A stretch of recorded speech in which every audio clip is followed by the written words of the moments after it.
আসসালামু আলাইকুম।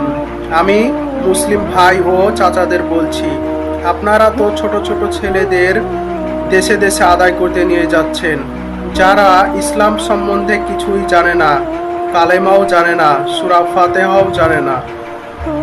আবার ওদেরকে দিয়েই মসজিদ মাদ্রাসার নামে আদায় করে নিচ্ছেন।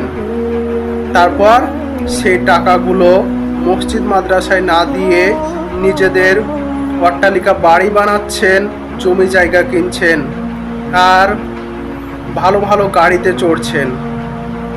শুনে নাও আর জেনে নাও, যখন মৃত্যু হবে, তুমি যখন মারা যাবে, সর্বপ্রথম হিসাব কিন্তু তোমাকেই দিতে হবে।